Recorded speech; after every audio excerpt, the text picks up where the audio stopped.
Olá, meus amigos, minhas amigas, mais uma vez aqui no Levantando Capivara, com um entrevistado muito legal, com a minha queridíssima amiga Patrícia. Nós vamos entrevistar quem, Patrícia? O senhor Marcos? Marcos Cruz, do Grupo Canopus, isso, seu Marcos, Isso. né? Nós vamos começar, seu Marcos, com a primeira pergunta que eu sempre faço. Certo. Che povo de quem? Você é da onde? Da onde que o senhor nasceu? Mas o que é esse? Agora o que é esse? Vamos lá. Eu sou pau-rodado também, né? Nasci no interior de São Paulo, cidade de Pacaembu, cidade muito pequena. Mas me considero mato-grossense, porque meus pais mudaram para Mato Grosso, eu tinha 2 anos de idade. Isso foi em 1961, né, que eles mudaram para cá. Aí o senhor veio com 2 aninhos de idade. 2 anos de idade, mudamos para Mato Grosso, na época era um Mato Grosso só, né? Era. Foi Mato Grosso do Sul, hoje Mato Grosso do Sul. Uma cidade bem pequena, uma vila, né? Vila Vicentina. E depois, em 61, em 1973, mudamos para Mirassol do Oeste, Mato Grosso aqui, né? E depois Cuiabá, em 88, e 2000 eu fui para São Paulo, e 2007 eu mudei para os Estados Unidos, e 2009, né, eu voltei, aí fui para Portugal um tempo, e agora eu estou dividido, né, entre Portugal um pouco nos Estados Unidos, tenho uma filha lá também, temos casa lá, e aqui no Brasil, em São Paulo, enfim, nas regiões onde a gente atua. Mas o senhor podia fazer para nós um breve relato, por exemplo, o senhor veio para cá com 2 anos, como que foi a infância do senhor? O senhor sempre pensou em ser empresário ou seu pai queria que o senhor tivesse uma profissão assim, meu filho vai ser engenheiro, médico, advogado? Bom, eu vou voltar um pouquinho mais, eu vou lá nos meus avós, para você entender. Meu avô, ele foi criado por uma entidade das Irmãs de Caridade, Irmãs Cruz, na Espanha, em Salamanca. Ele era órfão de pai e mãe, né? E aí ele saiu com o sobrenome Cruz, porque todo mundo que passava por lá recebeu o sobrenome Cruz. Então, o nosso Cruz não tem história depois do meu avô, que a gente não sabe para onde vai.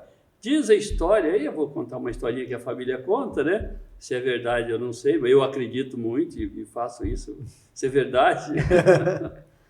Que foi uma princesa portuguesa que ficou grávida, e aí, para não ficar feio, ela foi para Salamanca estudar e teve o filho lá.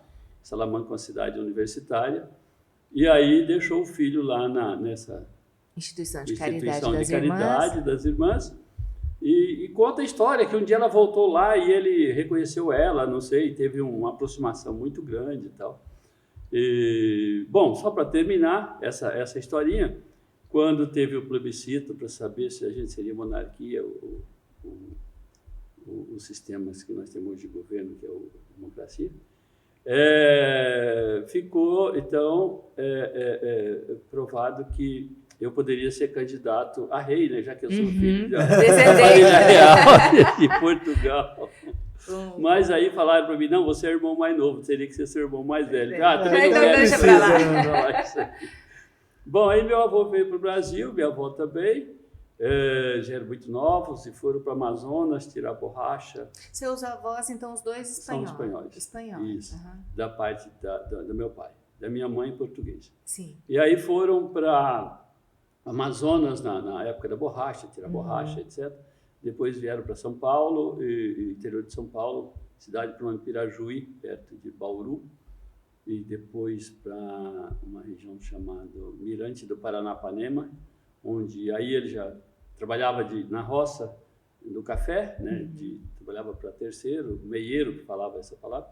E depois ele acabou comprando uma fazenda, requerendo do governo, enfim, uma fazenda muito grande, e foi plantar hortelã, que era para fazer óleo para material bélico da guerra, em 44.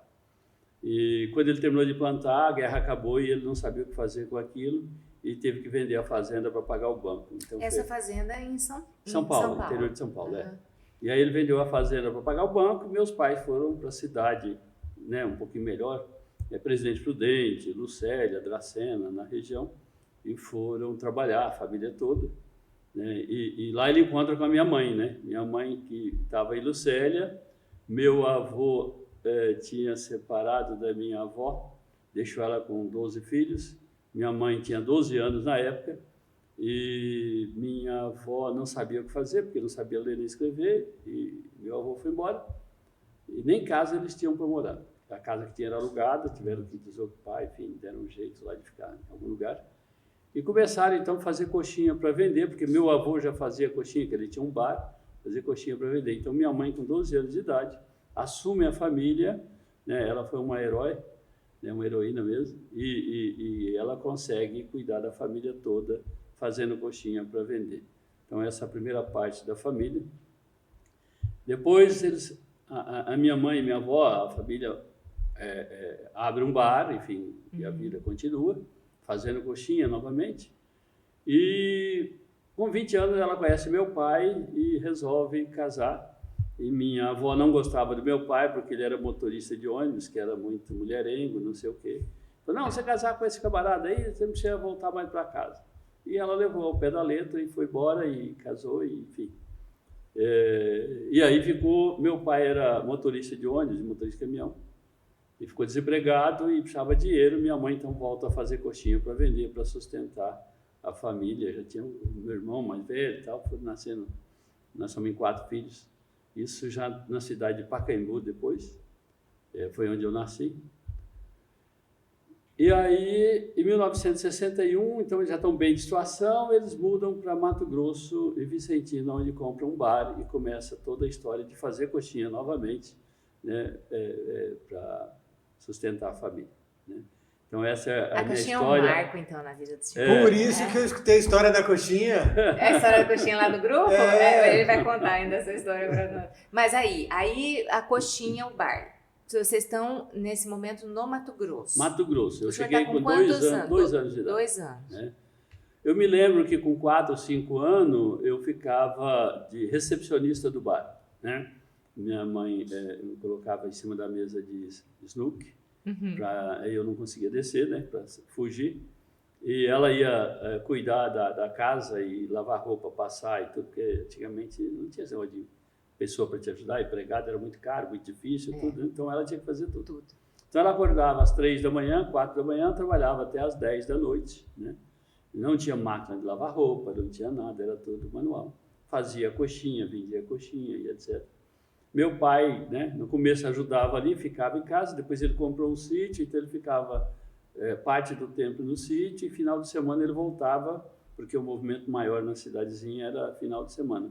Então sexta, sábado e domingo ele ficava em casa, e segunda e terça, quarta e quinta ele ficava no sítio, estava abrindo o sítio e fazendo, né?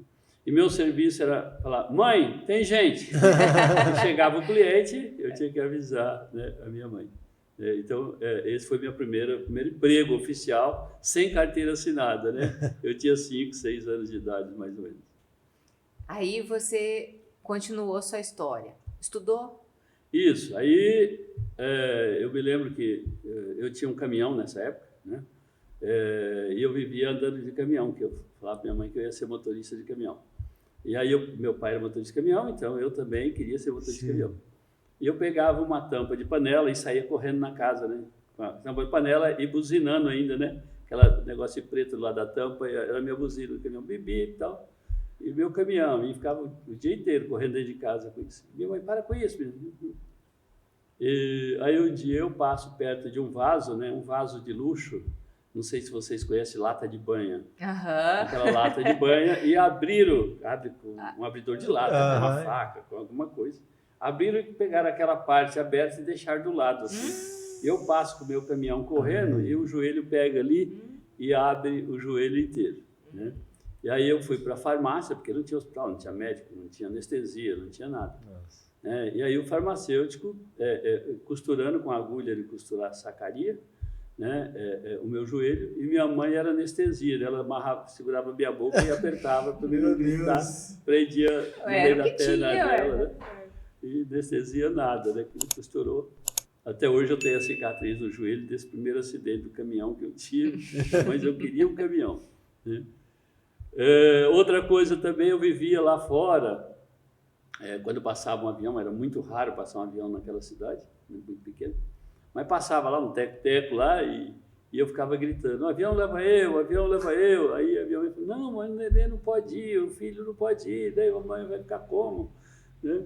Então eu já tinha essa paixão por motor, por aviação, né, por carro, né, caminhão e etc.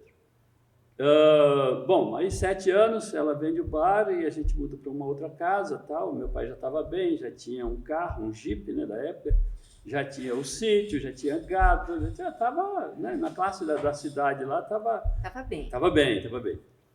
Ele começou a comprar gado e vender, que era um serviço mais tranquilo, tal, né? Minha mãe já estava em casa, mais tranquilo. E ele começou, e meu pai não sabia ler nem escrever, então ele guardava tudo na cabeça, fazia a conta tudo na cabeça.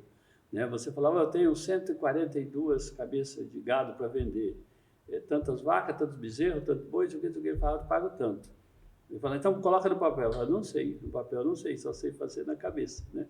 Seu pai era daqueles que olhava assim, sabia já quantas arrobas tinha?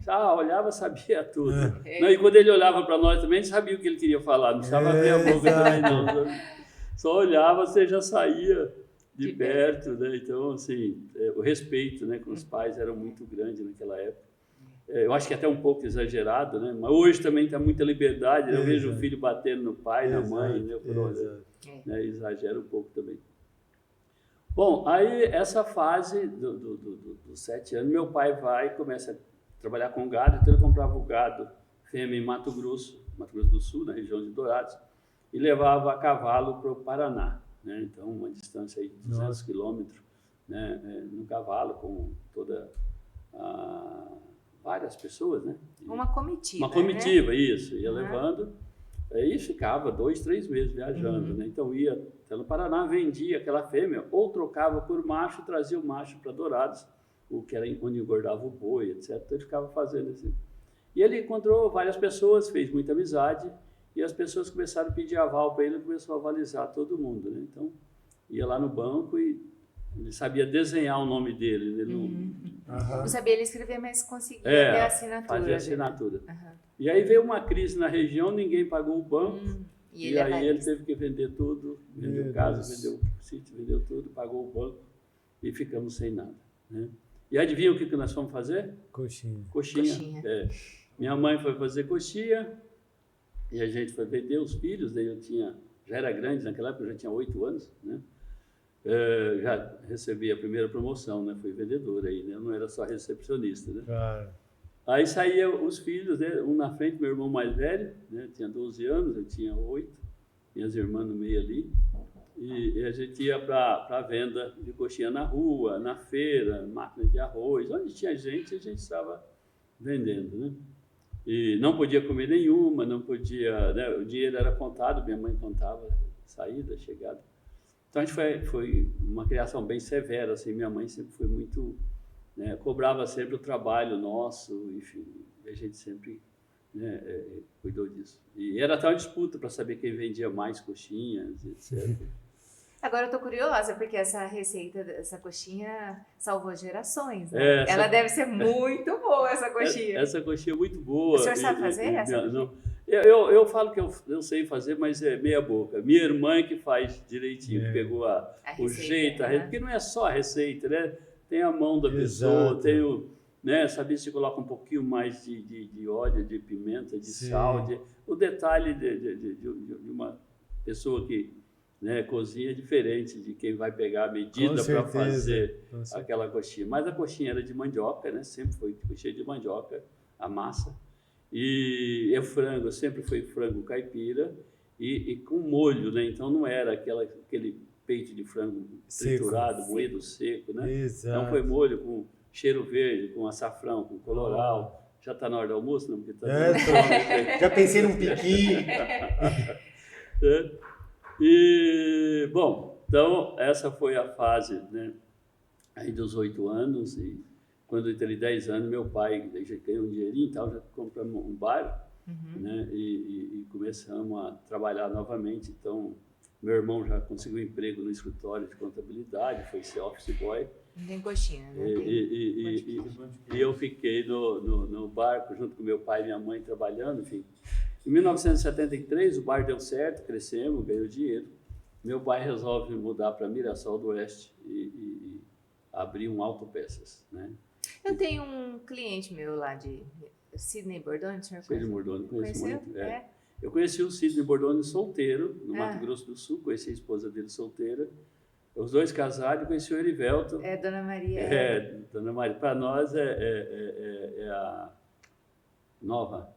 É nova? O apelido dela é Nova. Um abraço, Cida, Dona Maria. E aí, São aí esse amigos, senhor foi muito gente boa. Muito Eu são, queridos. carreguei o Erivelto no colo quando pequeno. O menino mais curioso que eu já conheci na minha vida. Ele era inquieto, né?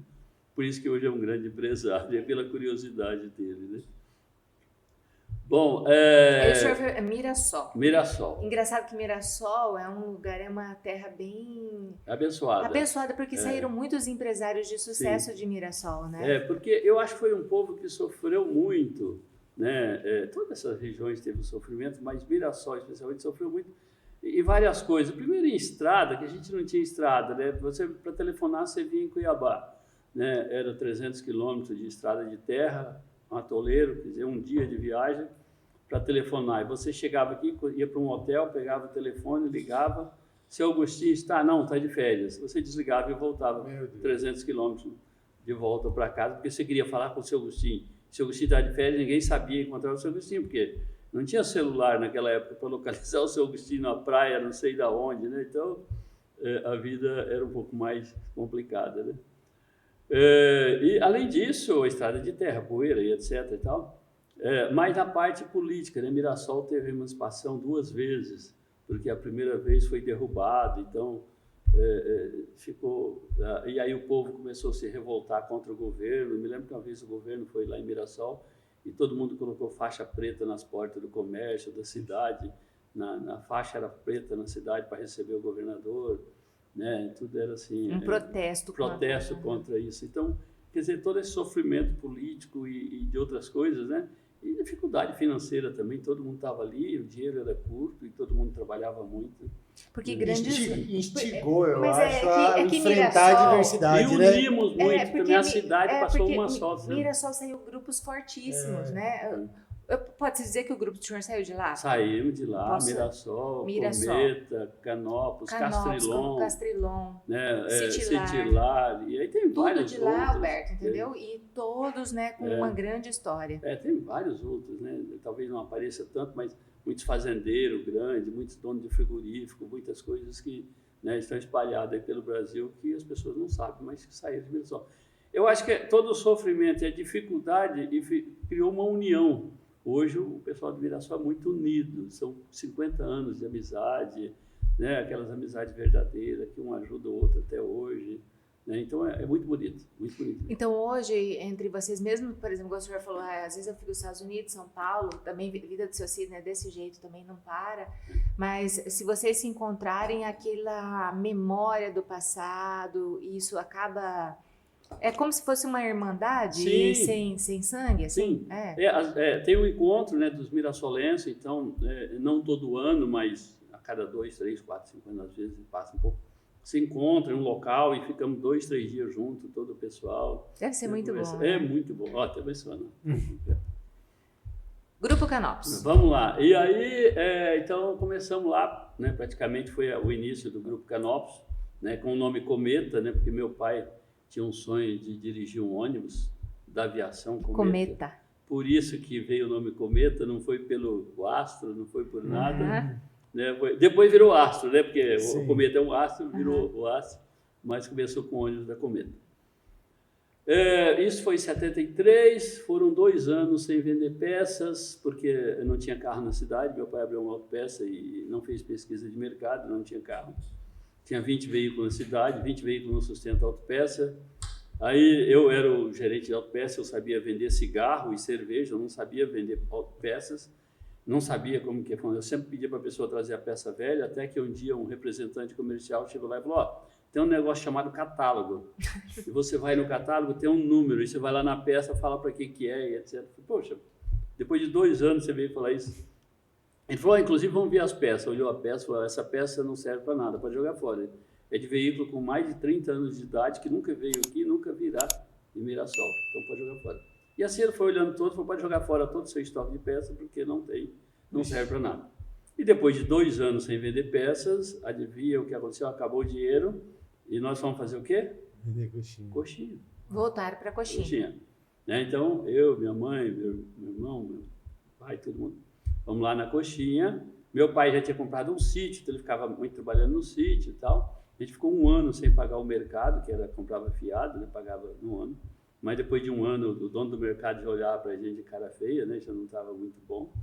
Aí minha mãe foi para São Paulo visitar a mãe dela que estava doente, comprou roupa, e começamos a vender roupa porta a porta, em Mirassol, depois nas outras cidades vizinhas. Então compramos lá uma rural velha, e a gente ia com essa rural, a rural quebrava, dormia no meio do caminho, no meio do mato, atolava. É tão velha que um dia cai a tampa traseira dela que estava podre, caiu a tampa, outro dia caiu o tanque, botou um galão de gasolina dentro do tanque, mas a vida continuava, né?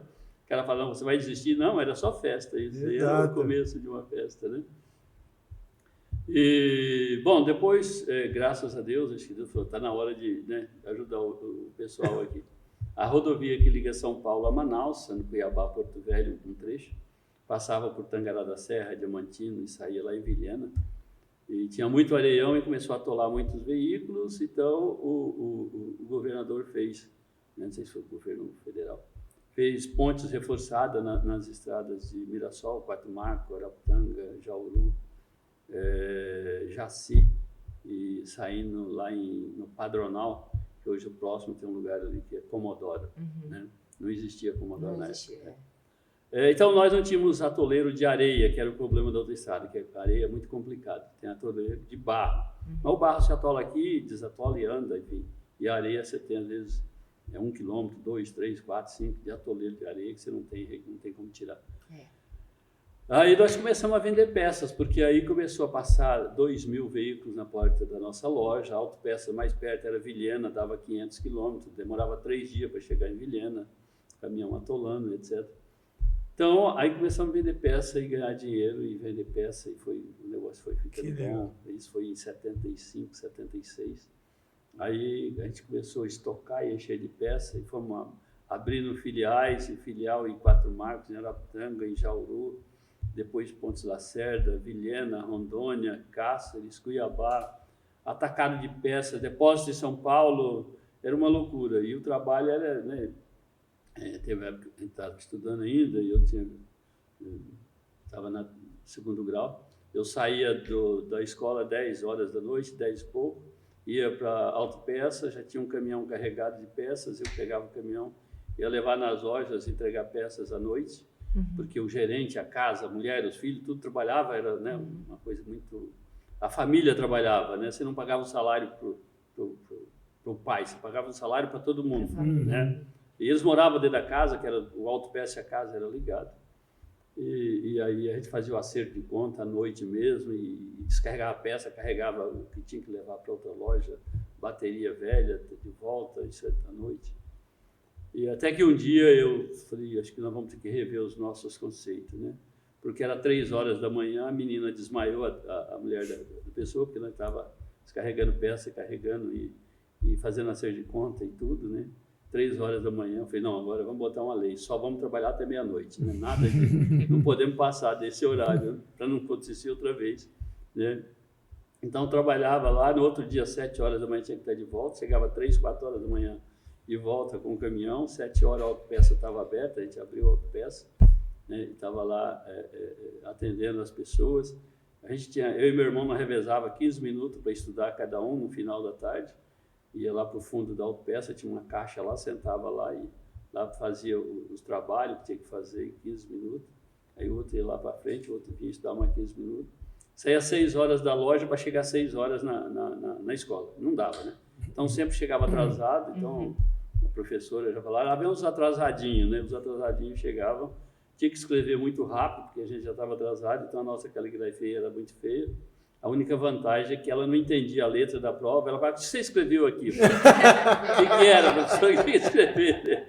Aí a gente acertava, às vezes até fazia um garrancho de proposta, né, para poder depois... Boa, enfim, e foi dando certo tudo isso, né, mas muito trabalho. Então, assim, É que quando vê a empresa hoje, do jeito que ela está posta, e um pouquinho que a gente... Ninguém sabe quanto de coxinha tem que não, fazer para poder a conseguir gente vê assim, crescer, né? A gente vê hoje Seu assim, você vai Marco? botar um filho hoje na administração, aí faz a faculdade e fala, cadê seu plano de negócios? Como é que tá, né? Como que você vai desenvolver esse negócio? E, né, você tem todo um planejamento para você o quê? Abrir uma empresa e você começar. Isso não aconteceu na vida do senhor, né? Plano, nada. Era vamos trabalhar porque precisa comer, Exato. precisa botar comida em casa. Tem que ter garra, eu né? vou ter expansão dessa loja aqui agora. Não. É tipo, vai que tem que fazer. E eu falo que o pessoal fala que eu tenho muita sorte, né? E eu falo, quanto mais cedo eu acordo, mais sorte eu tenho. Não sei porquê. Exato. Né? Bom, aí nisso eu tinha lá meus 16, 17 anos e naquela época eu podia dirigir dentro da cidade, não tinha delegado, não tinha nada. Não tinha nada. Né? Assim, todo mundo, isso tinha, era amigo do meu pai, era amigo de todo mundo, então, né, você não fazendo bobagem. E tinha moto na cidade, apareceu uma moto lá, ou duas, e eu queria andar de moto. E eu falava para minha mãe, eu quero comprar uma moto. Não, eu quero comprar uma moto. Não, eu quero comprar uma moto. Não, para que eu te bato, menina. Eu corria, né, para não apanhar. Eu quero uma moto, eu quero uma moto. E ela, não vai ter moto. Aí depois passou a fase da moto, apareceu um senhor lá que virou compadre da minha mãe, seu Antônio Mourão, que mora em Quatro Marcos, lá, um pessoal muito gente boa, amigo da família, né? Hoje os filhos. E a comadre Neuza também. E ele tinha um caminhão e ele ia para São Paulo e eu queria dirigir no caminhão dele. Minha mãe, não. Eu falei, eu quero ser motorista de caminhão. Não vai ser motorista de caminhão, né? E toda essa vontade, ela não vai fazer isso, vai trabalhar, vai no comércio e tal. E aí passou essa fase, isso 20 anos. E aí eu sei que dentro da família também fomos separando e tal. No final ficou eu e meu irmão com autopeças. Vocês são em quantos irmãos? Em 4 irmãos, né? Porque, todos homens? 2 homens e 2 mulheres. Lá em casa também. Né? 2 casais. E aí, inclusive a minha irmã, uma irmã mora em Pontes Lacerda, Marlene Cruz, e a outra mora em Rondônia. Né? Mas graças a Deus a família está toda bem, enfim, todo mundo, né, teve sua oportunidade. E eu e meu irmão ficamos até 88, aí em 88 nós dissolvemos uma sociedade também, e aí nessa época a gente já estava com filial em Rondônia de autopeças, aí abrimos uma concessionária Honda de motocicleta, depois compramos uma concessionária Honda de Cáceres, depois meu irmão comprou a revenda de Ji-Paraná, enfim, a gente foi crescendo. E aí separamos, e aí na separação eu vim para Cuiabá e comprei a revenda Toyota, né? Eu falo que é do meu pai cuiabano, que eu gosto tanto dele, que seu lindo, né? Que é meu pai cuiabano. Me ajudou muito quando eu cheguei aqui, foi muito amigo meu, né? Gosto muito dele até hoje, ele já está bem de idade, mas quando tem tempo vou lá visitar ele, faço questão de visitar. E essa revenda, né, de Toyota era a última lugar do Brasil, né, a última colocada. 133 revendas, a gente era o 133º lugar de colocação no ranking, né, de vendas. Meu Deus, deve ser a primeira hoje. Mas peraí, me lembra, que ano que foi isso? 88. 88. A Toyota não tinha a fama que tem hoje. Era só Toyota Bandeirante naquela época, aquele jipão. Só isso. Só isso. Bom, mas ela é ótima até hoje. Ótima. Ela nem mudou, né? Ela é a mesma, não né? Não fabrica mais, só faz tempo, né? Parou. E aí nós, no último lugar, eu fui da Toyota e eles perguntaram qual o seu sonho? Eu falei, ficar em primeiro lugar em venda. Falei, mas você é o último, você né? Cai a ficha aí. E eu falei, o Mato Grosso é muito bom, tem Pantanal, tem muito lugar próprio para esse carro. Então, não sei o quê. E é verdade, você já, eu nem falo que dirigir, pilotou. Já? Não? Não é uma Toyota Bandeirante? Não, já dirigi não. Ela pula que nem um cabrito, mas não quebra de jeito nenhum. Ela é muito boa esse carro. Muito boa. E aí, então, eu fiz o seguinte, então eu fiquei com essa empresa aqui, aí eu tinha outra empresa em Cáceres, em Pontes Lacerda, em Vilhena, Rondônia. Então eu saía todo mês... Revendendo Toyota em Cuiabá e alguns outros lugares também, né? A gente tinha vendedores esparramados. E revenda Honda em Rondônia. E tinha Pontes Lacerda Autopeças. E tinha fazenda, e tinha outras coisas já que foi acontecendo. E aí nós fomos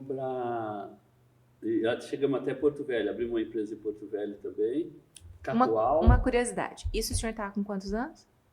Vamos lá, 89, 30 anos. 30. Isso. O senhor já era casado? Não, casei nessa época. Nessa época. É. Uhum. Então eu saía de Cuiabá, ia para Cáceres, meu irmão morava lá, resolveu alguma coisa lá, tinha terreno, tinha prédio lá.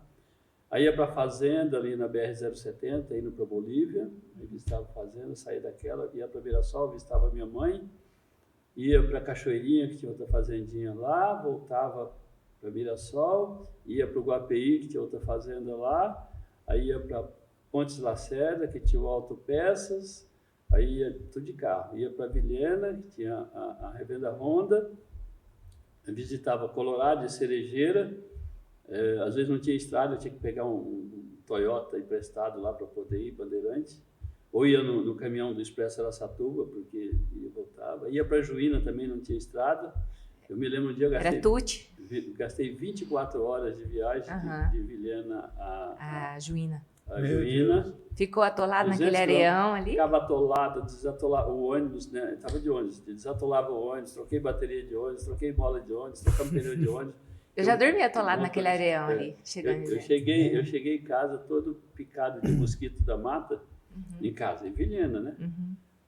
E todo sujo de barro para desatolar o caminhão à noite, o ônibus à noite, trocar a bateria do ônibus, pegar do caminhão, fazia tudo, e todo mundo ajudando, porque era todo mundo que tá lá, né? Claro. Tá lá, senão vamos ficar no meio do mato. Exato. O motorista ficava tranquilo, falava, não vou botar a mão. E a gente falava, deixa que a gente faz, vamos embora. Enfim, chegava em Vilhena e eu ia para Cacoal, e visitava Rolim de Moura, Espigão do Oeste, etc. Aí, em Cacoal eu deixava o carro, aí pegava o ônibus, ia até Porto Velho à noite. Aí amanhecia o dia em Porto Velho, trabalhava o dia em Porto Velho, pegava outro ônibus à noite, amanhecia o dia em Cacoal, aí pegava o carro e voltava fazendo tudo novamente até chegar em Cuiabá. Ficava 3 dias em Cuiabá. Voltava tudo de novo. Aí eu ia para Marília, que eu fui fazer uma faculdade, um curso vago em Marília. Ficava lá uma semana, 4, 5 dias, uma semana, fazendo as provas. Aí ia para São Paulo, visitava a Toyota e a Honda, e às vezes comprava um carro lá e trazia o carro para Cuiabá para vender, ou vinha de avião ou de ônibus. Ficava mais em Cuiabá 3, 4 dias e começava toda a vida novamente. Né? Ia até Porto Velho e voltava e começava a voltar. Então eu andava 60 mil quilômetros com o carro por ano, né? Dirigindo. Tá, isso o senhor falou 30 anos. Isso. Posso saber quantos anos o senhor tem agora? 67. 67. 37 anos nessa vida, porque não parou até agora, né? Parou? Não. O senhor continua, porque o senhor falou que era pra gente acabar rapidinho aqui nossa conversa, que o senhor tinha uma viagem para fazer, então não parou, né? Não? Não. Eu falo para o meu pessoal que eu só vou aposentar 6 meses depois da morte. Então, vai ter um tempo. É que 6 meses vai dar trabalho ainda. Mas, então, aí a revenda Toyota cresceu, a gente chegou em primeiro lugar realmente no Brasil, em 4 anos, né? E a gente tinha vendedor trabalhando no Rio de Janeiro, na Bahia, enfim, tudo onde dava para vender, Odebrecht, Camargo Correia, o pessoal que usava esse carro, a gente estava lá visitando e vendendo.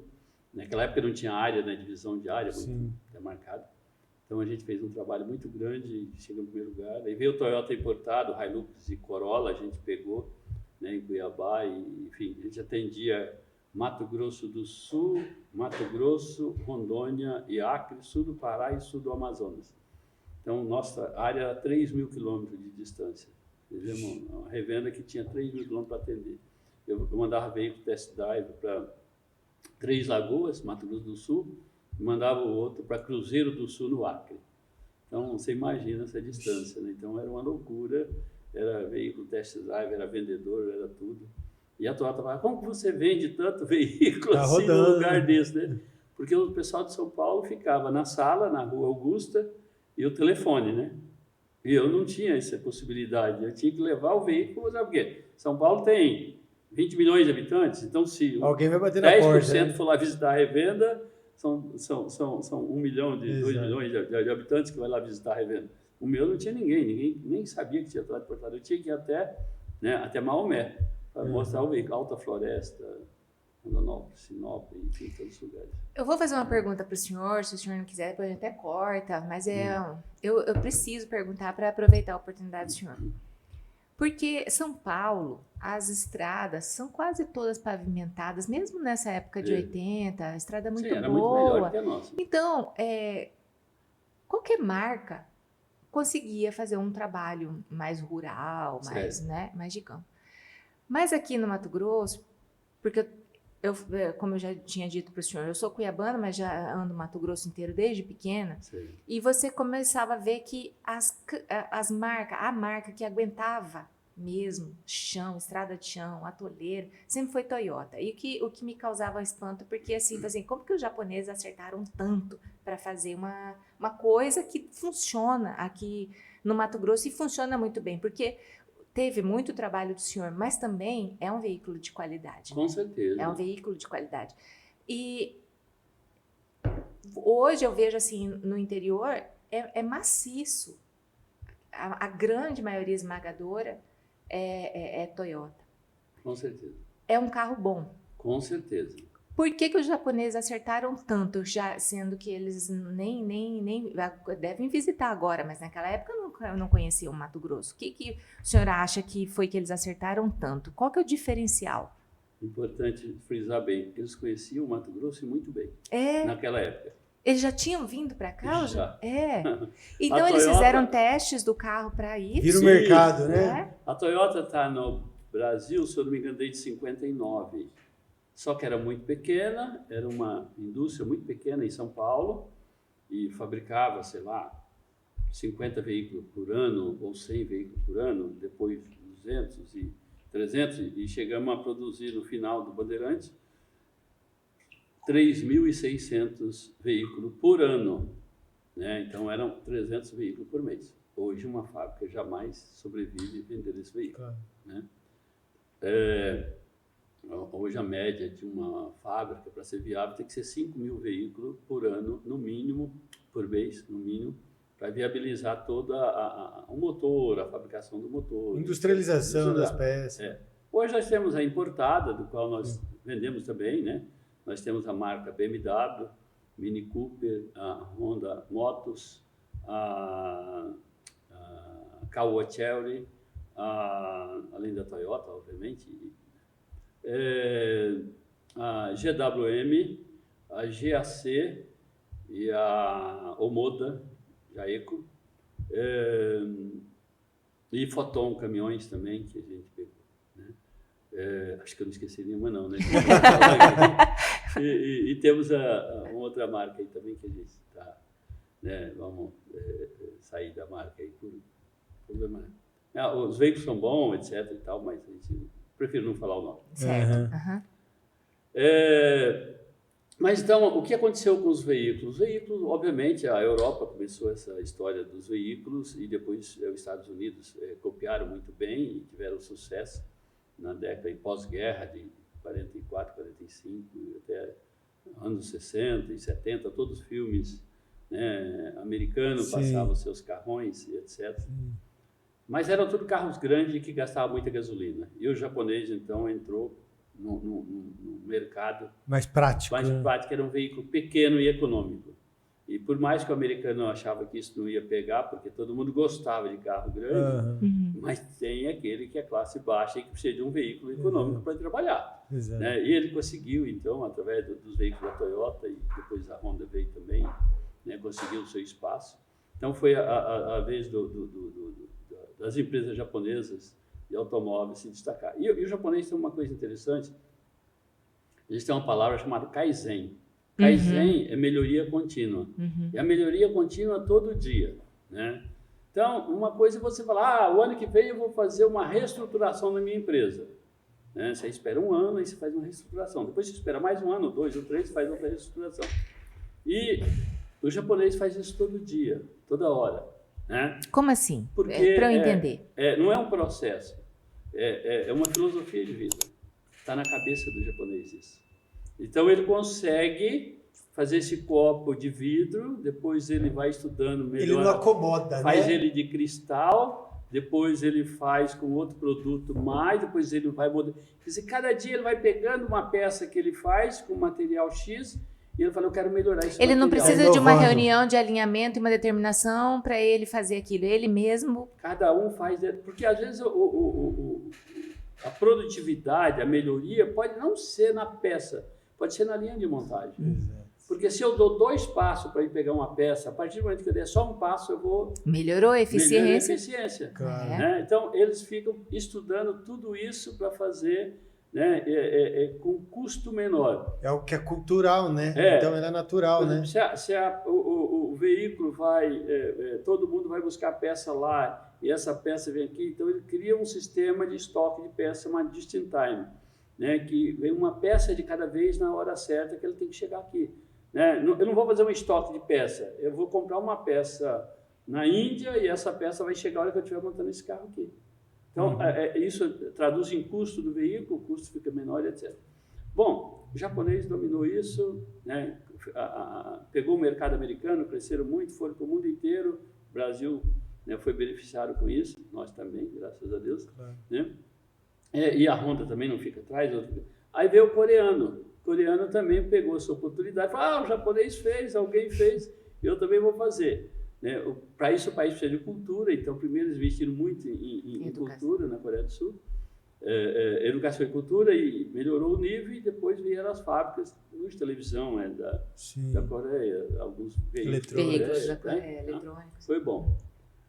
Só que foi muito pequeno o espaço de tempo da Coreia, porque entre a Coreia, Japão e a Coreia veio a China.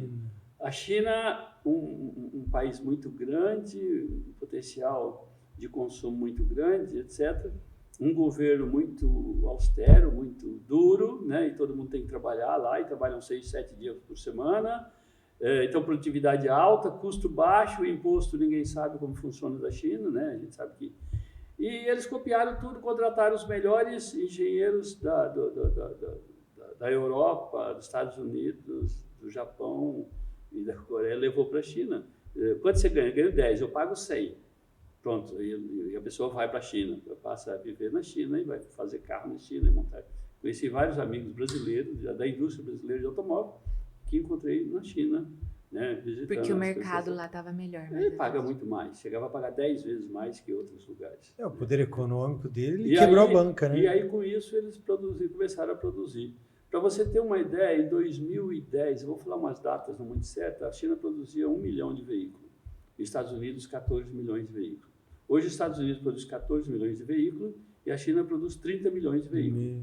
Então nós estamos falando de 2010 para 2025, 15 anos, mais ou menos, os números não são bem esses, mas é mais ou menos isso. Muito exponencial. Então o maior mercado de automóvel do mundo está na China.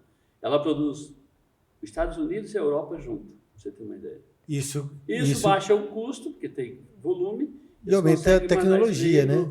Hoje você pega um veículo GWM e ele consegue ser vendido mais barato do que um outro veículo, porque eles produzem quantidade muito grande. Nós pegamos uma Foton caminhões agora, né, aqui em Cuiabá, Mato Grosso, Rondônia e vários outros lugares.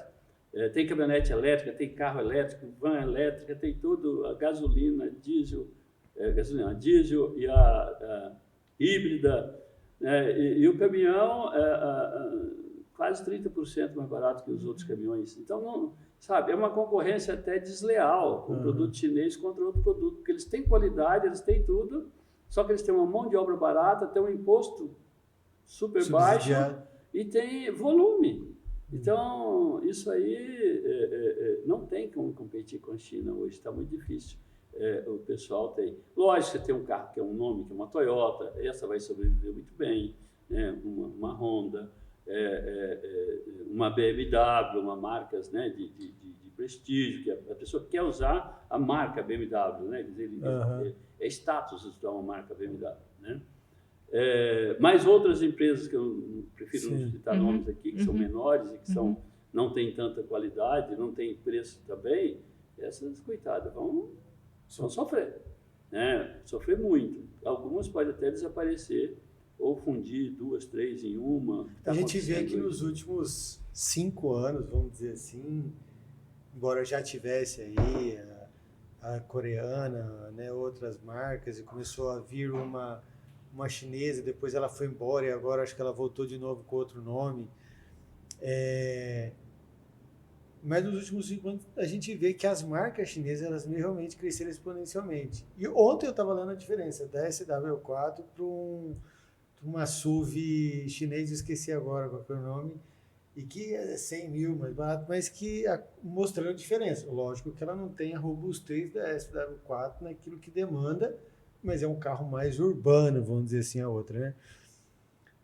A tendência é de que isso seja muito mais normal e comum. Hoje a gente vê carro na rua chinês do que os americanos e europeus que a gente está acostumado, né? Isso. Eu acho que o cliente fiel da Toyota, da SW4, de uma BMW ou de outras marcas que tem um nome muito forte, não só, o pessoal até brincava, né? Se você está bem de situação, você compra um Toyota, né?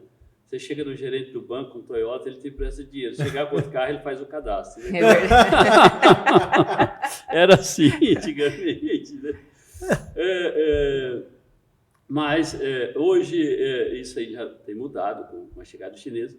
Mas eu acho que aquele cliente que ainda, né, tem a paixão pela marca Toyota, que precisa de um carro para ir, né, com uma SW4, a Hilux, o Corolla, enfim, eles vão acabar usando o BMW, etc., né, pelo prazer de dirigir, etc., vai acabar assim. Mas tem aquele que não tem um compromisso com a marca, ou não precisa tanto do veículo, ele acaba indo para outra, né? Falar 100 mil mais barato, como você falou. A Toyota, no caso, para nós, é muito difícil mudar no sentido, por exemplo, da manutenção, de levar o custo. Primeiro, eu falo porque tem outro carro de outra marca, de outras marcas, mas de levar o custo, mas como se não desse muito, não dá trabalho, entendeu?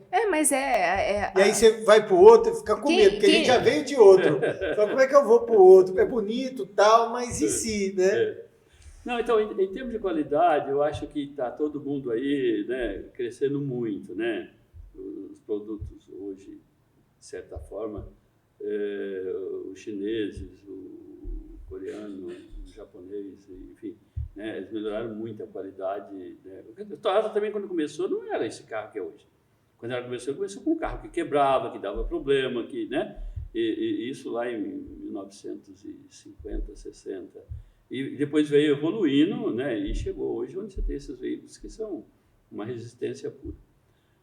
Mas falando um pouquinho, né, da história da Canópolis, então, nós, né, tinha a Honda e Toyota, e nós até ajudamos naquele tsunami que teve lá no Japão, né, com um valor até relativamente alto, né, foi um valor de R$1 milhão na época para ajudar o Japão. E alguém fala, por que você deu uma quantia tão grande para o Japão, que é um país rico e etc. Né?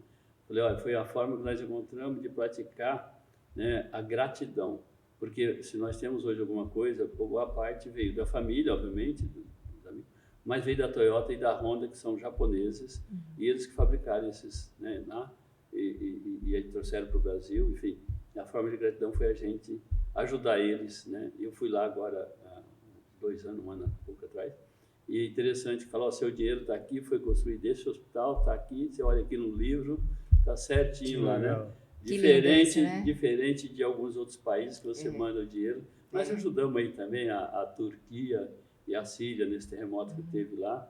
E aí você não sabe se o dinheiro chega ou não chega. Mas fazer o quê? A nossa obrigação é ajudar.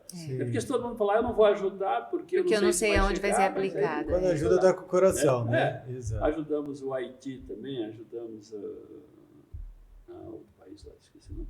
Ajudamos. Aqui no Brasil nem se fala. Eu estava no Rio Grande do Sul, ficamos 1 ano lá ajudando naquela catástrofe. Mandamos veículo carregado de saída de Cuiabá, aqui de Mato Grosso, carregado de mercadoria. Conseguimos fazer uma parceria com a Mundial, aquelas alicates, tesoura. Usamos a quadra deles no Rio Grande do Sul.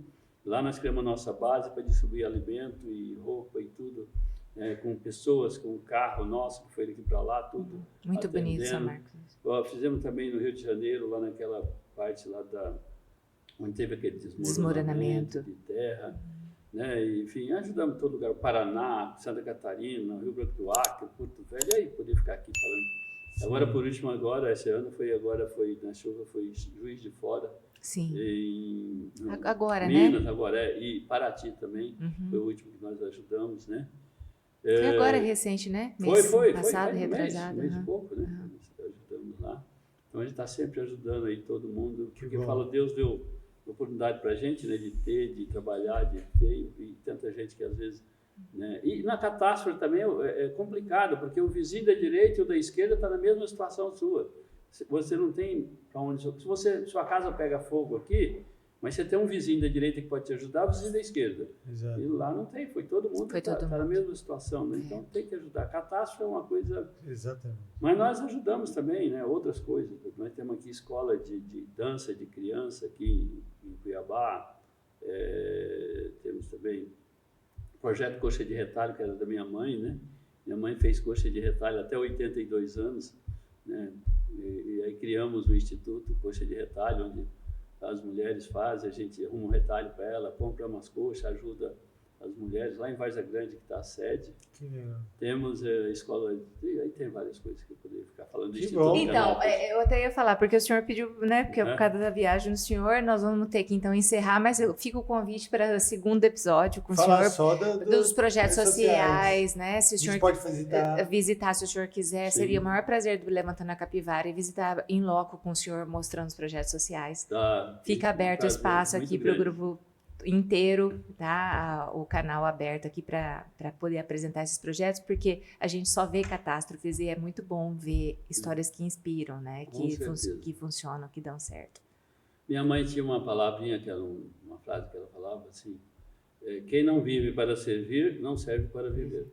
Concordo. Então, assim, a gente tem que viver para servir, para ajudar os outros. Né? Porque Perfeito. alguém está te ajudando de alguma forma, né? Você Perfeito. não sabe, mas alguém trouxe essa água, alguém, né, produziu esse café, alguém fez esse pão de queijo que eu vou comer um agora. Senhor, tá bom. Obrigado, gente. Obrigado, seu Marcos. Seja sempre bem-vindo. Muito bom. Eu gostei muito. E eu tinha falado para a Patrícia que é uma coisa que eu queria ouvir, só para encerrar. Porque a gente estava conversando o que leva a pessoa... A Patrícia é empreendedora, é empresária, e muito do que...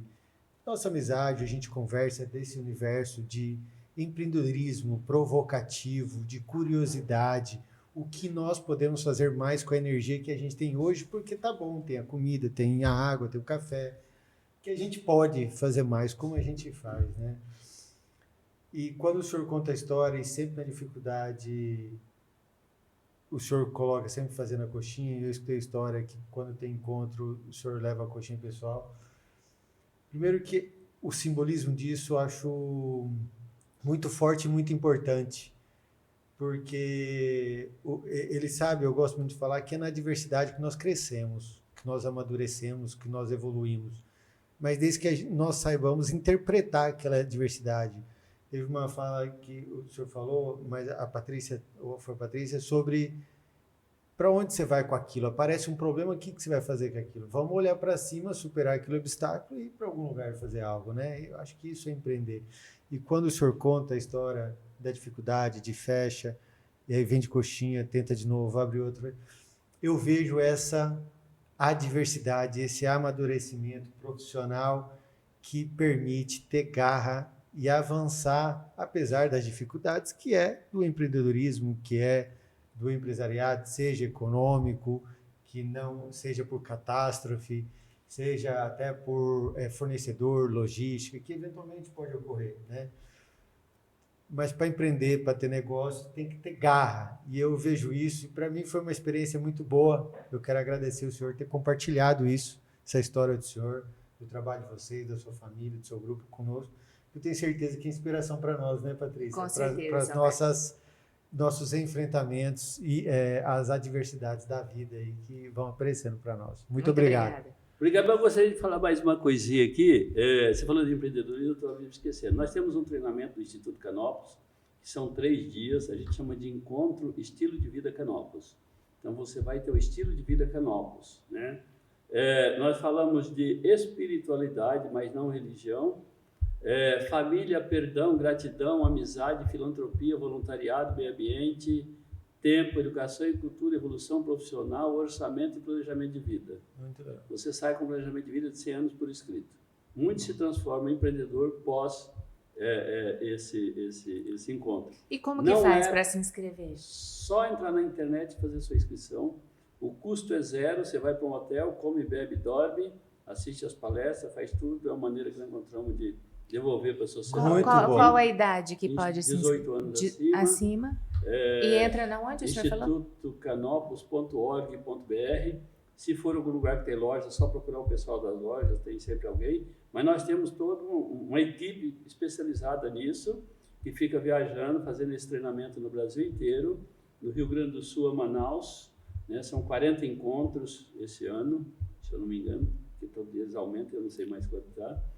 Então esse é além de você melhorar a sua vida e etc, você acaba, né, melhorando o mundo também. Com certeza. Sim. E tem um outro projeto que a gente está trabalhando com as escolas também, que é desenvolvendo o empreendedorismo nas crianças. E nós temos uma criança de 11 anos que tem uma loja hoje em Cuiabá. Que Nossa, bacana! Vamos legal, chamar ela aqui. é legal. Exato. É bem legal. Veja lá. Como que é o nome da pessoa? O senhor não lembra? Não lembro. Então vamos anotar, Júnior, para a gente trazer, que vai ser muito Ela legal. fez a mãe dela vender o telefone, Que ou bacana. não comprar o telefone que ela queria comprar e abrir uma loja para ela. Que legal. E ela tem, bem legal mesmo, vale a pena. Que bacana. E outras crianças que também estão desenvolvendo e fazendo a diferença graças ao Instituto Canopus. Parabéns, parabéns. Obrigado mesmo. Parabéns. Eu agradeço a Deus primeiramente, né? Agradeço a família, agradeço os amigos, agradeço a todos os nossos missionários, que nós chamamos, nossos funcionários, chamados de missionários, que eles têm uma missão dentro da empresa. Né? Nós temos um funcionário missionário, né? Com 40 anos de empresa, mais de 40 anos, mais de 30, mais de 20, e o teste de experiência é 10 anos, né? Ele só está garantido o emprego dele depois de 10 anos de serviço, né? Então tem muitos com mais de 10 anos, eu quero agradecer Muito eles bom. também. E agradeço a todos aí. Obrigado. Obrigado, senhor Marcos. O sonho dele era ter Juína, mas Juína é nosso. Ele sonhava com Juína. Então, Juína é de vocês? Mas Lacerda, eu sou do tempo que tinha baile no campo de futebol, lá no clube do campo de futebol. Eu fui em Pontes Lacerda algumas vezes, né? E o meu pai tinha um tal de pit dog do Vitinho ali, né? Famoso. Ali que eu lembro muito bem. Eu tinha um E tinha hotel Que ali. Bom também. Que bom ali do lado. Eu quase nasci em Pontes Lacerda, quase nasci. Aí eu vim para Cuiabá, nasci aqui em Cuiabá, acabei sendo cuiabana. Aí conheci um cuiabano, Aí, vida cuiabana. Mas